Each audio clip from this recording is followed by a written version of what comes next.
Hello, everyone. Welcome again to 1-800-ACCOUNTANTS Facebook Live series here on navigating some of these relatively new tax situations. Today might be one of the newest. 1-800-ACCOUNTANT is the nation's leading virtual accounting services provider. Really, we offer so much more. On top of accounting, our technology-based, people-led service can take care of backroom tasks like bookkeeping, tax prep, payroll, and more. We'll even get you up and running as an official business for $0. You only pay the state filing fees required by your specific state. We make it quick, easy, and we'll even throw in a personalized tax savings analysis. One of the big advantages to using an accountant to file your entity formation is that accountants set you up for long-term tax savings. We don't just slap together a binder, send you on your way with a bill. We'll set you up with the right business framework to minimize your tax burden year after year. This morning, we're going to turn my light on.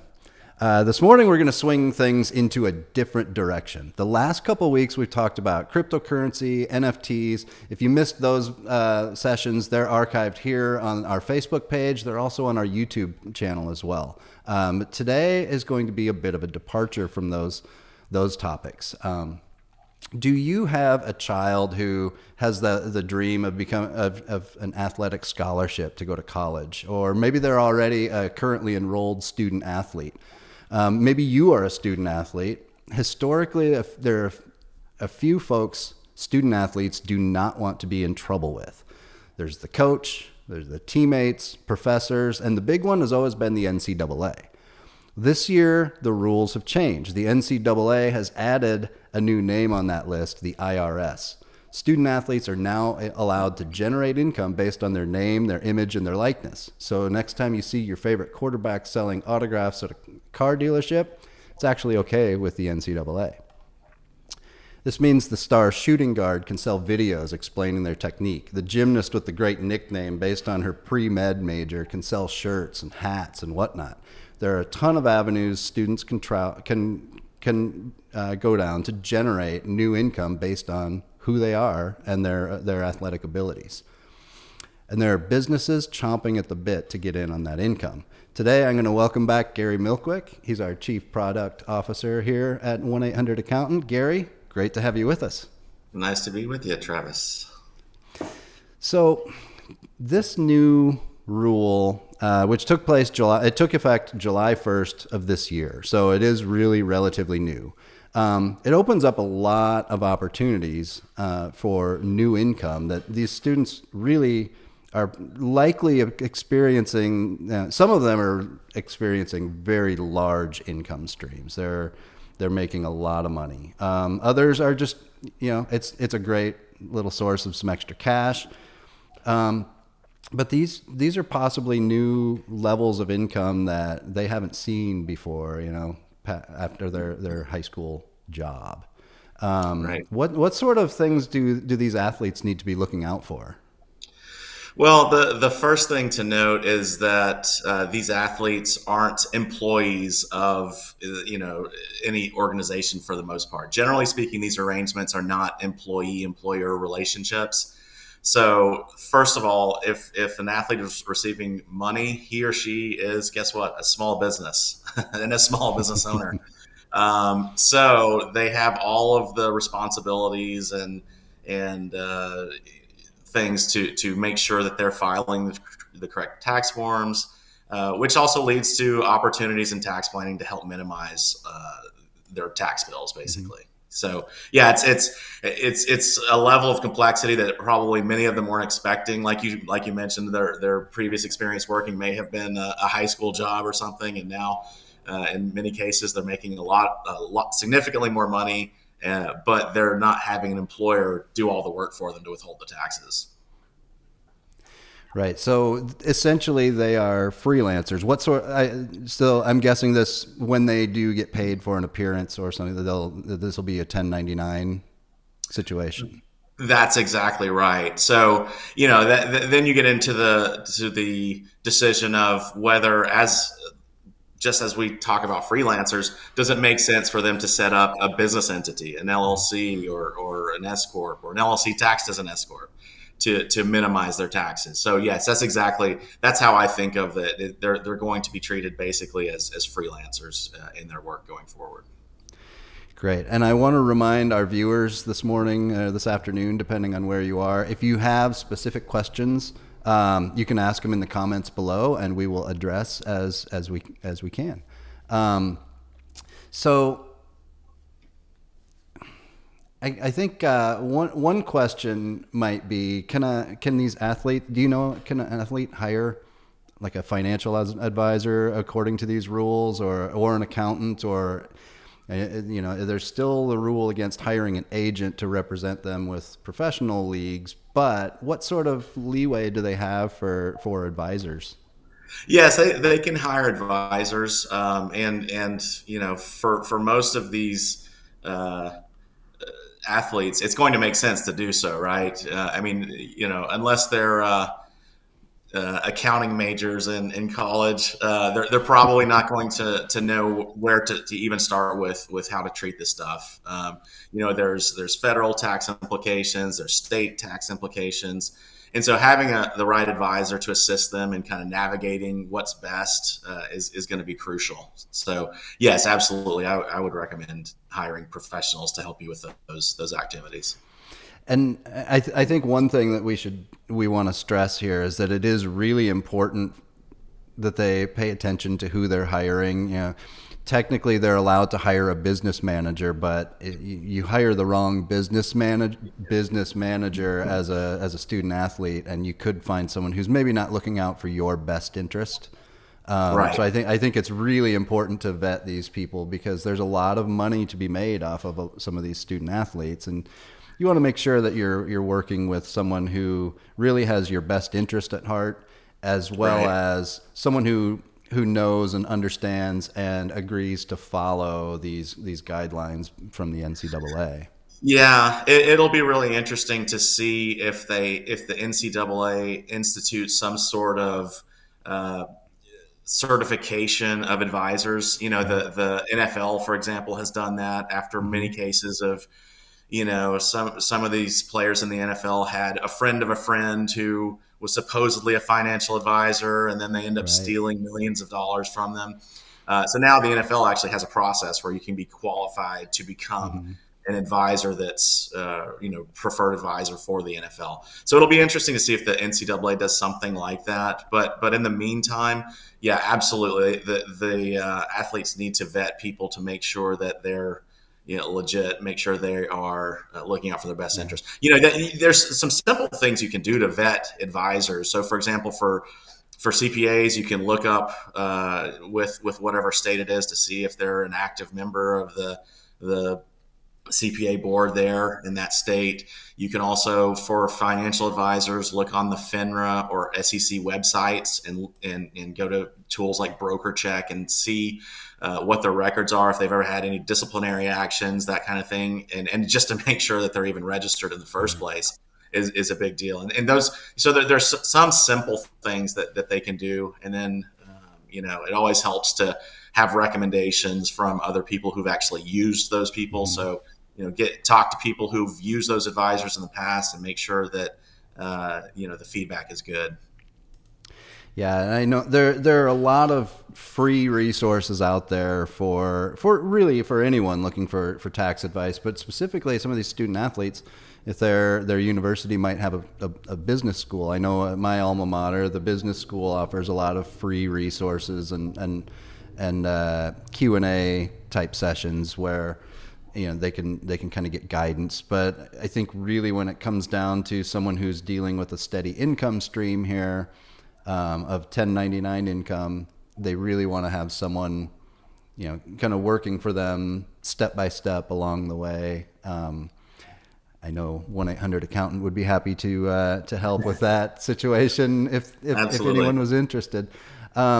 We do have a quick question here from one of our viewers. Let me just put that up there. Ellen asks, can a student athlete hire an agent? This kind of gets back to what we were talking about a moment ago with the various people they can hire, people they can't hire. So, agent?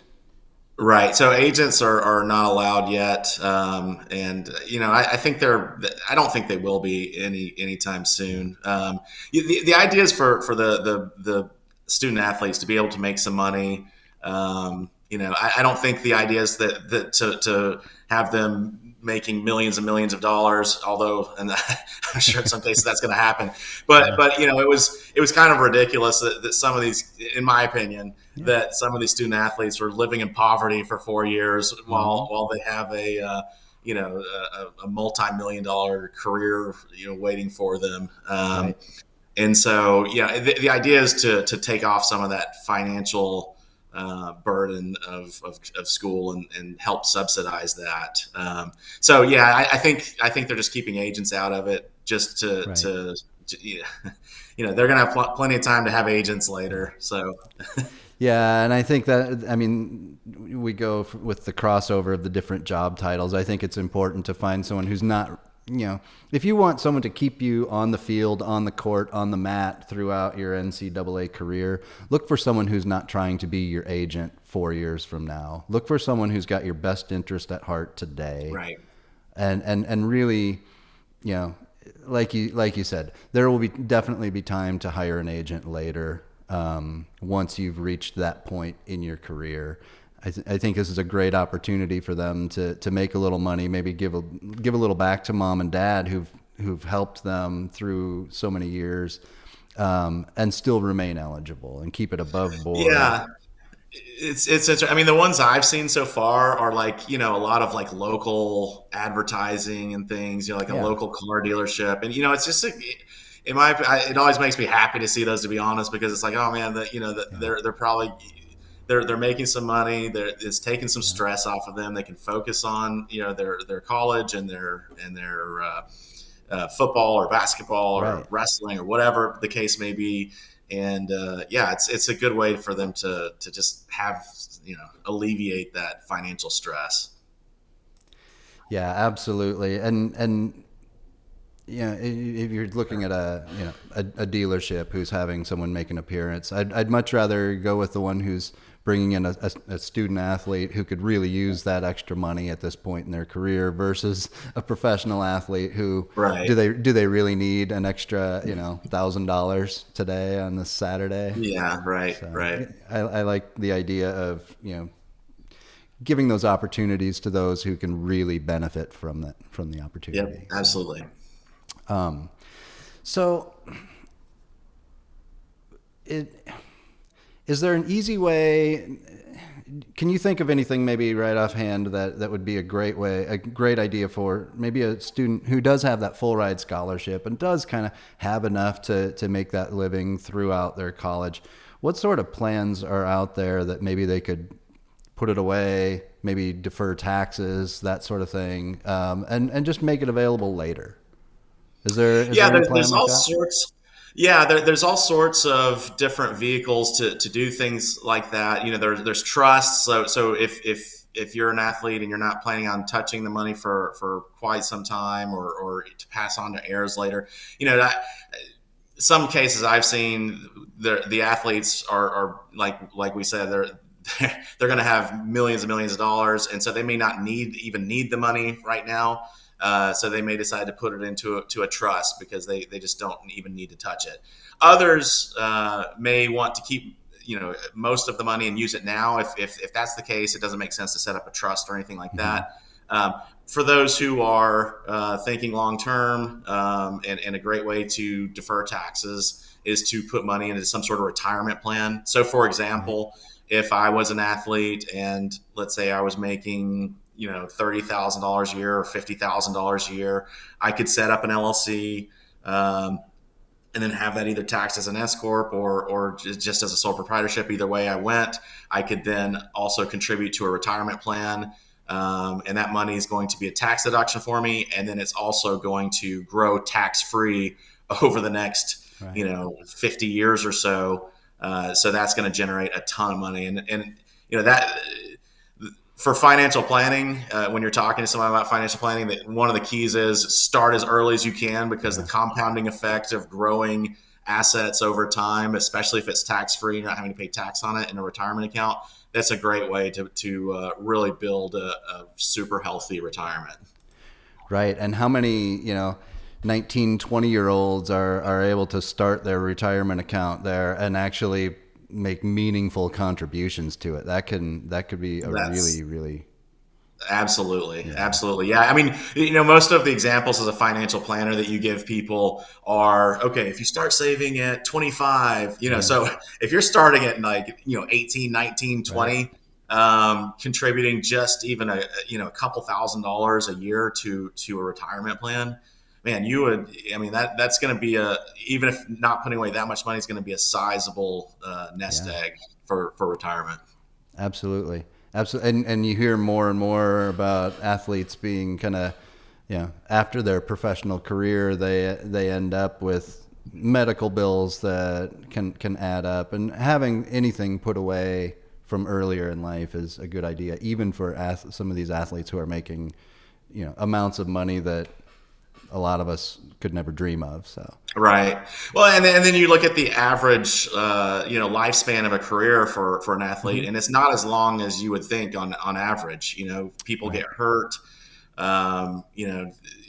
Situations change, and so you see many cases of athletes making millions of dollars for 7 years, and then it's over, and so Right. then they have phase two of what they do for a career after that. So yeah, if my advice is to people in that situation is always save as much as you possibly can, because you don't know what the future holds. I guess that's the same for everybody, but even more so in a career that's risky, like professional sports. Right. Have another question here. I'm gonna move that one out and put up. Sorry. Here we go. Emma's asking do you think name, image, likeness deals are going to affect or reduce scholarships in the future? Will it reduce scholarships? I don't think so. I mean, that's actually an interesting. I haven't really thought of that very much, but I don't think it will reduce scholarships.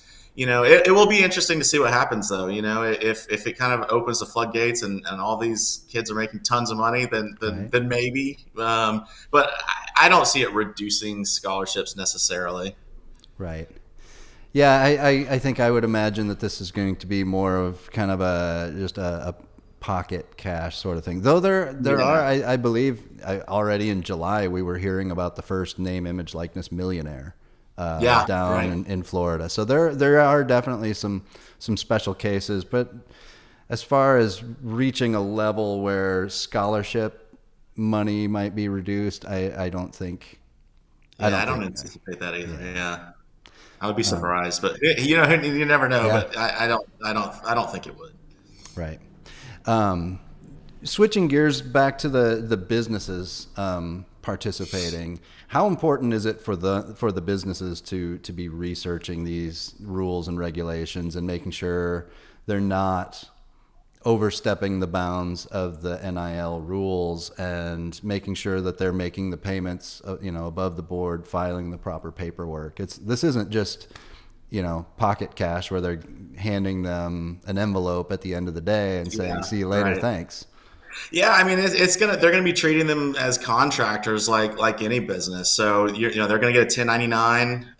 So if I'm a business and I'm hiring, let's say I own a restaurant, for example, and I'm going to have a college athlete endorse the restaurant. I'm going to have them fill out a W-9, which is the way that I collect their information, to then be able to issue them a 1099 at the end of the year. Assuming it's over $600. So it's going to be just a traditional contractor type relationship. So these athletes may not have received a 1099 in the past because they may not have done contract work before college, and so that's again goes to the importance of tax planning. If they don't do anything and then just get all these 1099s and attached to their personal social security number, the bad news about that is that all of that income is subject to self-employment tax.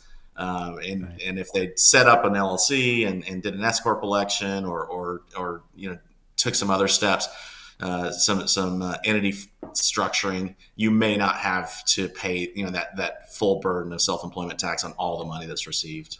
Right. Yeah.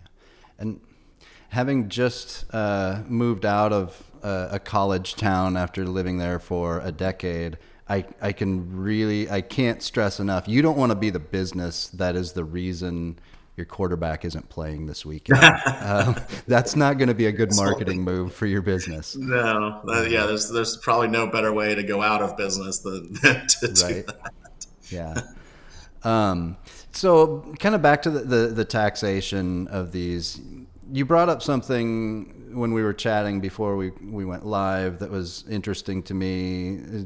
Just kind of that reminder that you have to pay state taxes in every state where you receive a 1099. So someone like around the Kansas City area where it's right on state lines, it's kind of half in one, half in the other. You need to make sure that you're tracking where your appearances are. If you do something, for an alumni association in a different state, that doesn't count towards where you live. That counts where the money came from. Correct?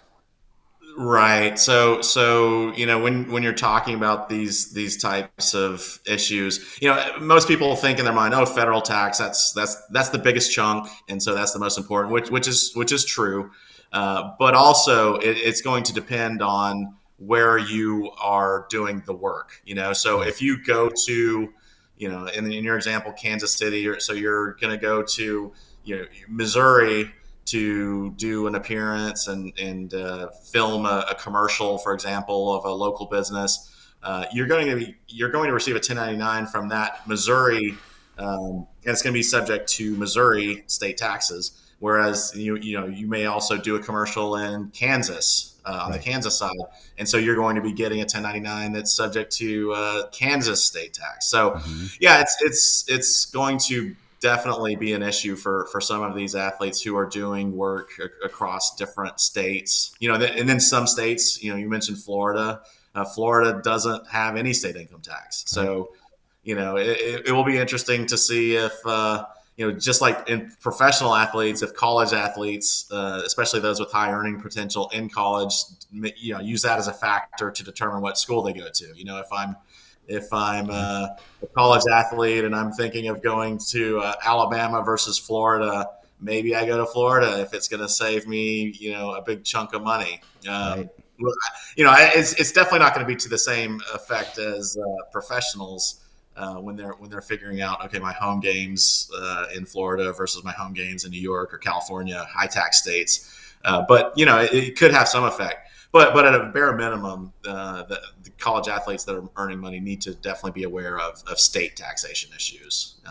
So I can totally envision athletes doing stuff in their hometown. If they grew up in Georgia and they go to school in Kansas, they might go back to and they do well in college sports. I can totally see them going back to Georgia and doing commercials for the area that they went to high school, for example.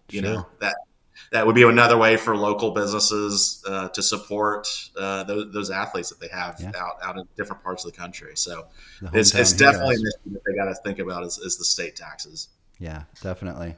And when it comes to thinking about those taxes, obviously, we're going to recommend to have a tax advisor or a CPA.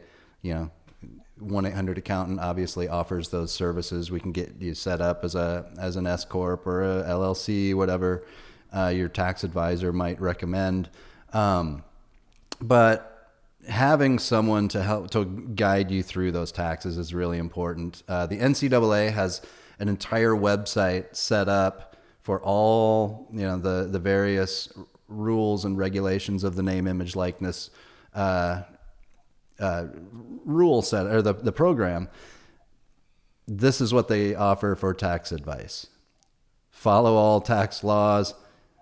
Requirements may vary. You're on your own. And And quite frankly, we here at 1-800-ACCOUNTANT don't want you to be on your own, because that's how problems start. And again, going back to the people you don't want to be in trouble with, your coach, your teammates, the NCAA, your professors, and now the IRS has been added to that list. So we're here to help keep you out of that trouble. And we'd be glad to help anyone. If anyone has any more questions, please add them in the comments. We'll address them as best we can. But again, this is something to keep in mind, whether you're a student athlete, you have a child who wants to play, professional sports eventually, going through the NCAA ranks. There are actually some name, image, likeness opportunities. You mentioned the hometown hero aspect of doing some things in the hometown. There are actually some name, image, likeness opportunities out there for high school activities, and we really have to stress checking with your state legislation as well as the NCAA rules. That could actually affect your state's your high school eligibility. It could end up playing checking a box you don't want checked when you're you're going through the recruitment process into the NCAA as well. So you really need to be careful. Regardless of your level, you need to be careful about the activities you're taking part in, the opportunities that are presented to you. Make sure you vet the person who is presenting those opportunities, the business who's presenting those opportunities, and get advice. I mentioned before, your athletic department is going to have a lot of resources available to you. If anything's in doubt, run it through your coach or someone on the staff or someone in the athletic department, and they'll be able to check all those boxes in the NCAA's guidelines. When it comes to taxes, your athletic department might not be the best place to go for advice. They'll certainly point you in some directions. We'd like to point you in the direction of 1-800-ACCOUNTANT, obviously. We're not in any way, I don't believe we have anyone on staff who's a professional sports agent. I don't think we have any sort of deals with NFL teams or NBA teams. So I think where we can really advise you is specifically on your tax implications, your tax situation, and guide you to make sure that you remain eligible and on the field, on the court, on the mat. Have another question here. Ellen is asking another question here. Oops, I made that one bigger. Do you think the college version of the Madden video game could come back with the possibility of students being compensated? I hope so. That would be awesome. It could happen now. Yeah. I mean, now that these rules have been passed, I think it's a possibility. And that actually is one of the first things I thought of when I saw this. I think that would be awesome if we could have college Madden again.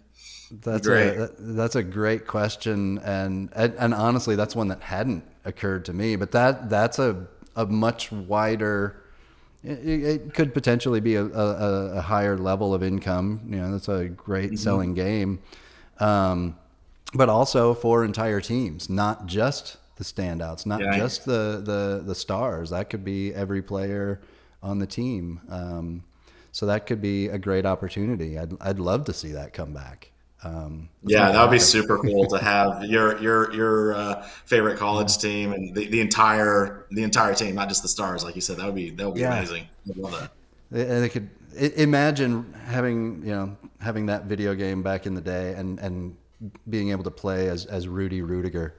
Those types of players, those guys that everybody loves, but they didn't see the field a whole lot. That'd be a lot of fun. Yeah.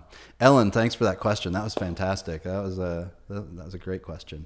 I'm not seeing any more questions. We're right at about that 30-minute mark.